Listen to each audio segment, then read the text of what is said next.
La politique, tous les regards sont tournés vers la ville d'Hénin-Beaumont qui s'apprête à voter, vous le savez, dans 3 jours pour le second tour de l'élection municipale. Et l'enjeu est de taille. Le Front National, arrivé largement en tête au premier tour, peut-il l'emporter? Sur place, la campagne est intense. Thierry Curtet, Emmanuel Morel. Notre équipe, elle est sereine, confiante.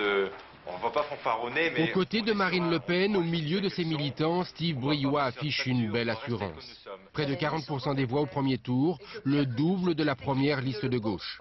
Dans cette ville socialiste, depuis la libération, le Front National capitalise sur la gestion désastreuse du maire précédent. Et au pied des terrils, entre voisins, on évoque désormais sans détour ce qui motive son vote. 12 millions de déficit, mais pour une ville de 25 000 habitants, vous trouvez ça normal, vous? Vous trouvez ça normal? Un socialiste en plus. Un socialiste. Soi-disant, ils font que du social. Alors, enfin, ils en font du social. Hein. Ils embauchent Thierry Larigot avant les élections. Ils débauchent 3 mois après.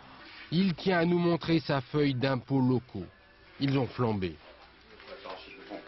362 en 2003, 656 en 2004. Plus 85% cette année-là. Une ville en quasi-faillite, un maire tout juste réélu, aussitôt emprisonné pour corruption. Autant d'éléments qui ont débridé les votes. Et dont a aussi bénéficié paradoxalement Daniel Duquesne. S'il est de gauche, il a toujours été opposant à l'ancien maire. Aujourd'hui, il tente de sauver ce qui peut l'être. Là, le Front National est aux portes de la mairie et il faut vraiment faire barrage au FN. D'accord. Il essaye de regagner ses électeurs qui ont voté FN au premier tour. Je pense que ça restait, en ce qui me concerne, un vote de contestation. C'est ce que vous avez fait, vous, au premier tour? Oui. D'accord. Les calculs issus du premier tour promettent un résultat très serré dimanche prochain.